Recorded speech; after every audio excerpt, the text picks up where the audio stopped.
Hello guys, welcome back to another video. This is the Football Connect. I'm your host Simon. We are back again with another one. So this is the part 2 of the video that I've already did yesterday, but I just want to make some things very clear over what we saw yesterday from Liverpool versus Brentford, or it was Brentford versus Liverpool, because Liverpool were playing on Brentford's side. We need to really recognize the things that maybe needs to change from what Arne Slot has been really trying to make the team play like, because if you really notice, we have not really played so well in a long time, really. Like I'm saying, I said it yesterday, it was our first win in 2025. You have to understand that there are already how many games that have been played in the Premier League, not only in the Premier League, but also in the cup games. And to be honest, thank God that maybe there were so many cup games for Liverpool, because it's practically saved us. It saved our season when it comes to the league. And I know people would think that we are overreacting, we're exaggerating, things like that. But sometimes you have to be honest, looking at what you're seeing and analyzing the truth as it is. We were not playing well.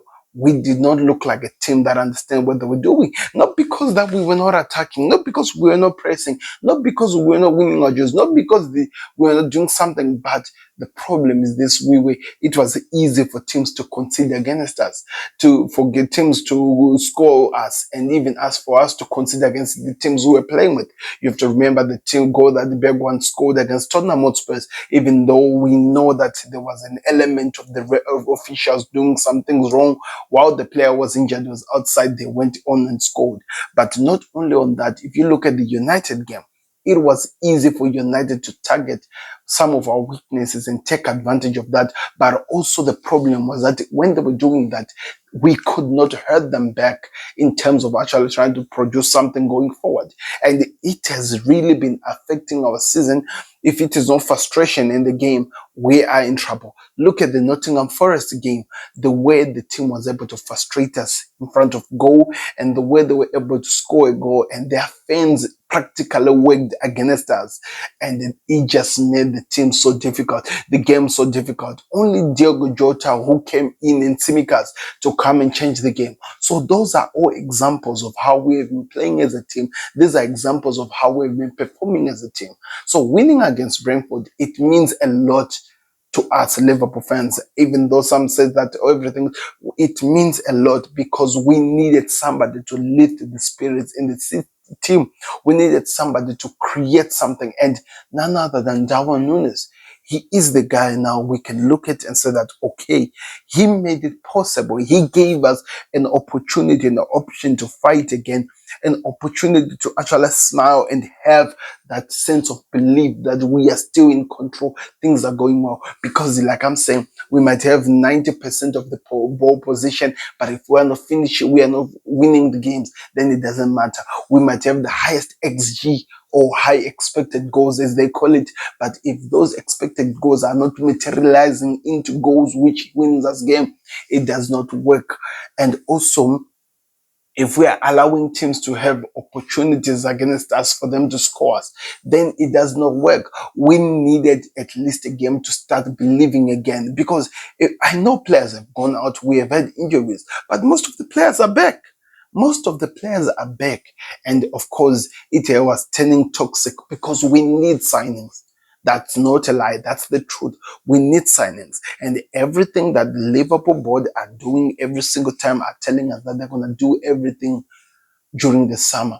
We will get things sorted out in the summer. That's what we are banking on. That's what we are hoping on. And that's what has been happening all around the season. So you cannot blame when somebody comes out on live YouTube and start talking about how he feels like his team is not performing well. I personally don't blame them, but I look at the things differently and look at other angles in terms of how we can do. For example, if you look at yesterday's game, the way we played, the way the game went on, and how the game was actually approached, I look at it and I take some lessons from that and say that, okay, we can develop as a team. There are signs that we can be better. There are signs that we can take advantages of the opportunities we are creating. There are signs that we can get chances to actually score goals. But also on top of that, we can see that we need a killer. We need an Isak. We need a killer, somebody like, for example, a Haaland. We need somebody who can finish chances for fun. Yes, we were happy about what Darwin Nunez is happy. He is the talk of the town right now. We get it. Everything is good. We are excited.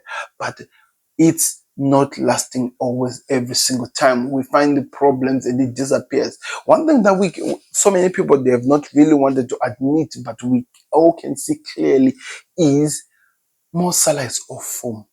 Mo Salah has not been the same. Yes, he scored some goals, certain goals there and then even in January, but in January he has not been on form, and we are practically close to reaching February. We are only left about 10 to 11 days before we go to February. This guy has not been on form, and it's all clear. It's evident. We see it in the game. We see it in the pitch. Teams are in a way now starting to find ways to stop him. He was unstoppable. He was really unstoppable beginning of the season. The way he was going, the way the game was going, it was practically unstoppable. He was not leaving a game without either a goal or an assist. Most of the times goals, because he scores those more. But now he's just not in the game. And it's clear. And usually we have to admit that most of the times in the first half of the season, he carried Liverpool to where we are. But we no longer need carriers. We need a team to start functioning as a team to get the job done. For example, Nunez came out of nowhere yesterday, and we're happy about it. We need things like that to work on our favor. Hence why I came out yesterday and I said that, yes, we played so well. Yes, we won the game. Yes, we attacked, but the frustration of not taking advantages of the chances we are creating is getting out of hand. Do you know that we made a stat of about 37 shots at goal without not even a single goal? I think 39 in was 36 and 37 were the goals which were scored by Daniel Darwin, which were the last minute goals which were scored. And we had to do that with a Harvey Elliott on the pitch. Why has Harvey Elliott not played so many games in the Liverpool squad? Of course, I know he was injured, but if we are being honest, we have to look at our number 10 options we have in the team. He's the most creative of them all. Look at all the goals we scored. He was the engines of those goals. Why is he not playing more game time? He can pick up a pass which so many people are not really thinking of. For example, there were options of him passing it back to Chiesa or giving it to Salah, but he was able to pick up down Nunez and he scored. If you look at, there were more options of him passing to the strikers, but he was able to pick out a creator and Trent Alexander-Arnold so that he continues to get the goals. So every single goal which was scored, it was all because of Harvey Elliott. He left out with an assist, and he was the assist to the assist. That tells you that he can be the creative spark we need in the team. So why is the manager not using him in that number 10 post in that number 10 position, which practically feels like it is really, really meant for him? And why is it that we're taking so much time to make substitutions? Federico Chiesa, what does he have to do to get his opportunity to prove that he's now there in the game? Because if you look at the second goal we scored, he was the catalyst to receive the ball, hold up play, pass it to Elliott, and that led to a goal. Why are we not seeing most of that? I know, I get it. The manager has his trusted 70s working with. I know now he has the players he believes he can work with. But we need to rotate. That's the purpose of a squad. Allow the players who are out there to try. Give them 15 minutes. Give them 15 minutes. They might surprise you. If they're doing well, they come and they get the position. But yes, I'm not going to ride away from the fact that FSG are killing us and they're cutting us dry. They are cutting us dry because we need a left back.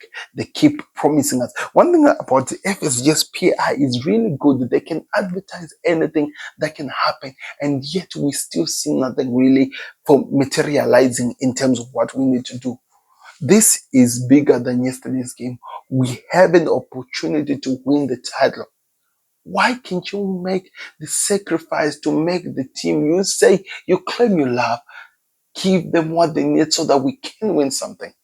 If Konate is injured, who's coming next in defense? If Virgil van Dijk is injured, who comes in? We only have Konza. Why can't you make defensive options, make a sub signing? Why can't you do that? And the Trent Alexander-Arnold, the Mohamed Salah and Virgil van Dijk contract thing is now beyond me. It's now beyond me. But somebody told me, somebody said, and this was an Everton fan, he said that there is an opportunity of Liverpool winning the league. You cannot deny that. It's all clear. There is an opportunity of them winning the league. But this mess about contracts is going to destroy this Liverpool team from doing something. We need to change. So I'm not going to take away anything from Darwin Nunez. He played well, was very, very effective when he got into the game. He was trying until we started actually allowing the game to flow, allowing the things to happen, and it allowed us to win the game. So I'm happy that Liverpool won the game, that created that spark we needed, that win we needed. I'm hoping we carry it on, and I know we will carry it on. But there are certain things that I'm not going to hide away and act like everything is rosy. Things need to change, and Liverpool have to make some important decisions to help this team start performing. There's no opportunity to win the league here. We are 6 points above the team with the game in hand. Give this manager the backing he needs, and he'll help us to get this over the line. On top of that, manager has to start making important decisions. There are players who you are seeing every day in the training who can do well. Give them that opportunity. Don't make it easy for the likes of Salah, for the likes of Diaz, for the likes of Gakpo to know that the jersey, no matter what, is theirs. Make them question themselves. Make them want to fight for the jersey. And that's what we need to see in football. That's what we've been missing from Liverpool. Players feeling like they have to fight for the jersey. You are doing it clearly well with the Robertson and Tsimikas. Whenever they come into the pitch, they want to prove something because they know that they can lose the jersey as easy as that. Things have to change. Anyway, let me know your thoughts in the comment section. I just felt like yesterday it was too hyped up and I was tired in what I was saying. I just had to make some situations and some things very, very clear over what Liverpool did and what is happening in the game. Click that like button, subscribe to the content. I'll see you on another. We are out. Peace.